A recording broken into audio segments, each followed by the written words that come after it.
بسم الله الرحمن الرحيم. الحمد لله والصلاة والسلام على رسول الله صلى الله تعالى عليه وسلم. عزيزان وخوشويستانم، كتابي الأذكار إمام النووي يشكل كتاب الزهور تايبتنا يا بكان كيشتبون كتابي ذكر كان الجهاد لبناوي خويا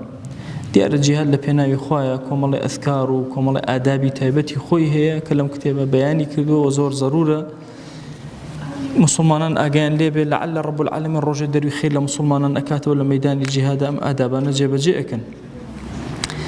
بابي كيبو إمدانا وأفرمي باب استحباب إظهار الصبر والقوة لمن جرح. أم باب باسي أو أكاك السنة إنسان صبر بشان بدا هيس بشان بدا كاتي كبرين داربو دزنك بهات وهوار وقير وأمانة لا بعكس أو برهيزو توانا لكاتي برين داريات يا دركب واستبشاره بما حصل له من الجرح في سبيل الله به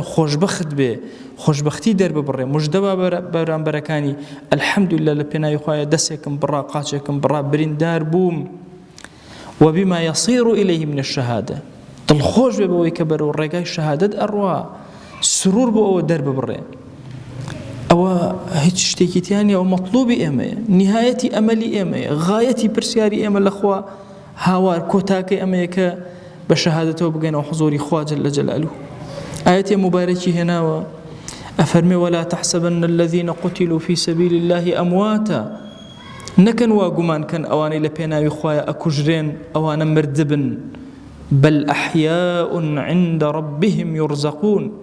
أوانا الله يخواه جل جلاله بزندويتي ما هونتو أصلا أو رزقيك شون لير رزقيان هي ليش رزقيان هي يرزقون أفرمي لفرماشتكي بيغمريانا صلى الله عليه وآله وسلم الروح الشهيد كان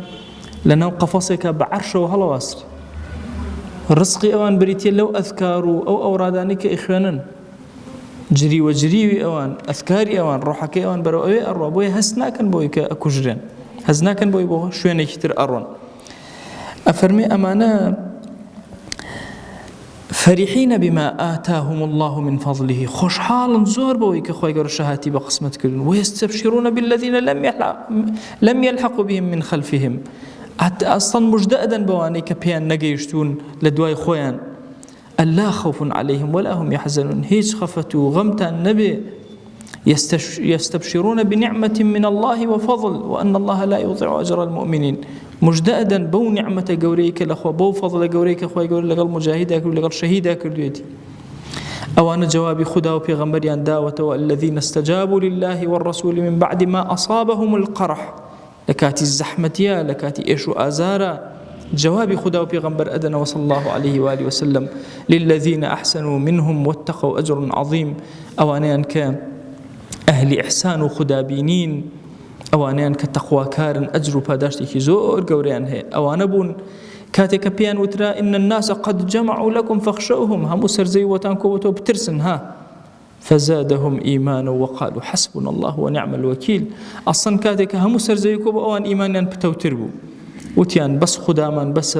أو باشترين وكيل أبو إما فانقلبوا بنعمة من الله وفضل لم يمسسهم سوء أوان تشنو نعمتك وكإتر خلاف الريان تيناكا واتبعوا رضوان الله والله ذو فضل عظيم أو أنا شون رضوان إخواك وتبون إخوة زور فضلي قوريه لو تاري جمعة باسي الرضوان مرضات مكردوه أو دو شيء لقرآن زور قرنج رضوان تنها بو إخوة بكاري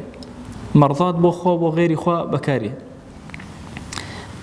تبتغي مرضات أزواجك وغير إخوة بكاري مرضات بلام رضوان لقرآن بس بو إخوة بكارهات هو كاركشي أمية علماء فرمون تعريف الرضوان على أعظم المرضات أعظم ترين جوري الرضا ومرضات باشا أكملي أكثري أكبري همي أكات الرضوان بغير إخوة أو نادرته أو باداش تقورة أو رضا من دي قد ناكره إلا لأخوايا هي جل جلاله بوي أفرمي أم رضوانك لقرآن هاتوا يعني كمال الرضا طواوي الرضا طواوي الرزاش تنها لأخوة ويبو عبد كان كزور قوري يبو يبو أخوة جل جلاله تنها بكرهات ولا صحيح بخاري مسلم واردة أنس بمن أجرته وأفرمي قراء بئر معونا كاتك وكافرا غدر يعني لكنه كشتنيان أن رجلا من الكفار طعن خال أنس يشيك لكافر كان ڕمێکیان لە خاڵی ئەنەس کە کێ بوو حەڕامی کوڕی ملحان بوو فەئەنفەذەه لێیدا لە پشتەوە دەرچوو حەڕام هاواری کرد الله ئەکبەر فزت وەڕەبی الکەعبە لەو کاتە تەسەوور کە ئەوە شەهیدە بێ وسەقەتە لە دوایەوە شەهید بوو وەفاتی کرد یەک تیر لێداوە فزت وەڕەبی الکەعبە بردمەوە قەسەم بەخوای کەعبە بردمەوە ئەم موژدانە بدە لە کاتی جیهادەکانە لە کاتی شەهید بوونە لە کاتی بریندار بوونە ئەبەو شێوازە مامەڵەکە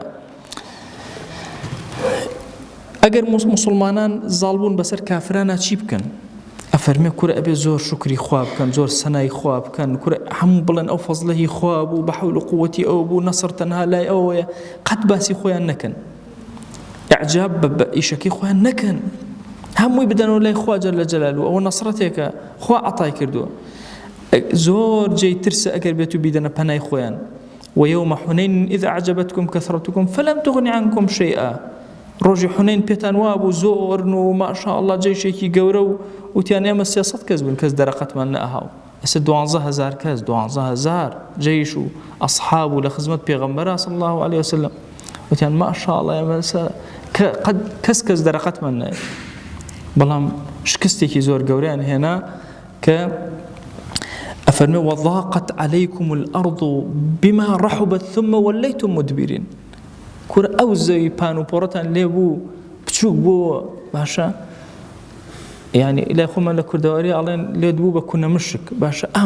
ضاقت عليهم الأرض بما رحبت باش اللي بتشوك بو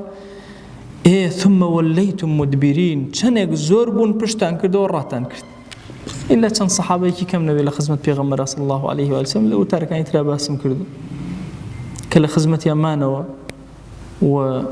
آراميان قر آرامي قر تا كما أو مسلمانين سرتا مهاجرين وأنصار تشريفيان هنا يوخوا يقولوا النصرتي في عطاء كرد أفرمي أقر بينيتان مسلمانان شكستيان هنا والعياذ بالله الكريم كريم وبرحم بناما بلا شكستي مسلمانان أفرمي إنسان كاتك حالتك أواي بيني أبي ذكري خوا زورك أستغفر الله زورك دعاء زورك إما زورك سبحان الله مسلمانان شكستيانا لشوينك على نمانوت اندفر وهموي صفات منافقين لكاتي شكستي مسلمانان أقصى لسا مسلمانان بك إنساني مسلمان زور عزيزة نامرد خواهي بكسي بكي أمش وكو دالا كرخورة بس اللاكا وبنيشي أبدا أما صفتي إنساني مسلمانية بوي أفرمي أقر بينيتان مسلمانان شكستيان هنا كورا أستغفر الله أو خللك يا خلل دعاء زور كان داوي نصرت كان إنجا هاوار كان لو وعديك خواه بيداون خواه جان أو وعديك بيداين بيهن ديك نصر إيمان دارانا خواه دينك خود ظاهرك وسرخة إنجا دعاء كرب زور قوري دعاء زحمتي إنسان هر أو دعاء زحمتي هر كاتبو بهر بلا مصيبة إخواني لا إله إلا الله العظيم الحليم لا إله إلا الله رب العرش العظيم لا إله إلا الله رب السماوات ورب الأرض رب العرش الكريم أما چندين جار إيليته بو مسلمان لو كرب ولو زحمتي درج وسنة دعابك بم دعاءانيك بيشتر باس من كلو لمواطني خوف وهلك وأنا همين بخواني إن جاء فرمي البيشتر فرمايشتي في غمريان من صلى الله عليه وآله وسلم باس كردوه خوش يسمان لغزوي أحدا لسر ولاخ كي دابزي كاتك مسلمان شكستيان هنا أفرمين نزل واستنصر ودعا دابزي هاواري كرخوات هاواري نصرت أكم دعاء أكل دي أو كوتايكي بو بنصر خوا بو يكرر المنصر أفرمين لقد كان لكم في رسول الله أسوة حسنة شكاب طول لغزوي حنينا كوتايان بيهاتبو بلان بسبب دعاء كان پیغمبریان صلى الله عليه وسلم هاوارو نركونا لكي أو خوا جل جلاله دري خيري لكرنو أفرمي لصحيح بخاري مسلمة واردة لصحيح بخاري واردة كأنس بمن أجرته أفرمي للرجي أحدا كات إيمان داران وردة الريان كرت طاو انكشف المسلمون أنس يكور النظر كأكات مامي أنس رضا ورحمة خوي لبين أفرمي أنس كخلق كي بيني فرمي اللهم إني أعتذر إليك مما صنع هؤلاء خوايا من داوالي خرج عذر أهن مو يا إلهي لحضوري تويا كأمان الريان كرد كأصحابي بيغمبر بون صلى الله عليه وسلم وخوايا جان بنا أقرم بتولوي كمشركين أوامل لي أكن شو دسي كرب جان كردنو جهة حتى شهيد بو أفرمي فوجدنا فيه 89 ضربة بالسيف أو طعنة بالرمح أو رمية بالسهم. أفرمي هشتاو أوندا شويني برين ما لبينيو، يا شويني شمشير يا شويني تيري درجة تيري كرد، هشتاو أوندا شوين. أفرمي إمام زور مهمة، إمام مسلمان أجر مسلمان أكيبيني جنگي زور جوري بحلوانا نيكرد بوصفك ثنايك أما السنة إمام سناي أو كسبك ك لجنگ جهاد بحلوانيتي نواندوا.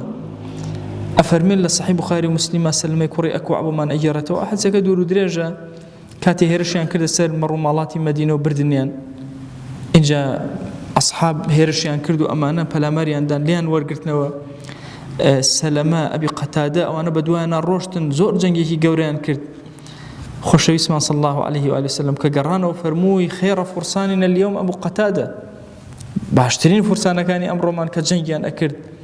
لسر أسبكان بلاماريان أدوا ما تشكوا أنا أسب سواركان بون باشترين أسب سواركان أبو قتادة بو وخير رجالتنا سلمته باشترين الرجال كانش سلمي كوري أكوع بو أنا كبا بيتشون بو جهاد لبينا يخوايا إنجا أقل لغزاء قرايا إمام النبي فرمان للسفر كإنسان أقرأته حرشي سنة لآداب الدعاء هر هموي عينا سنة كاتك لجهاد قرايا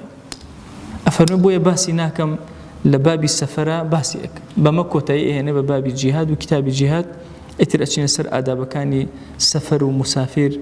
كهموما لدنيا مسافرين داوما لذاتي باكي فرودگار رحمته وبركته بزي خوي بسرمانا ببارنه دلمان خوشك بدينكي ام دعانك ان خوينوا ام فرمایشتانه پیغمبریان صلی الله علیه وسلم کله خدمتیانا ابین خوای بمان بکره نور کورونا کی زور جوان لدنیایا لاخرته لعاقبه امور مانا سرمان برزك بم كلماتنا يا رب العالمين بهوي أم كلماتنا ويا إلهي برشفاعتي بيغمر من صلى الله عليه وآله وسلم آمين آمين والحمد لله رب العالمين وصلى الله على سيدنا محمد وعلى آله وصحبه وسلم تسليما كثيرا أبدا إلى يوم الدين خواهي قرر لقناهي من شوي وجبوري خواهي من قبولك.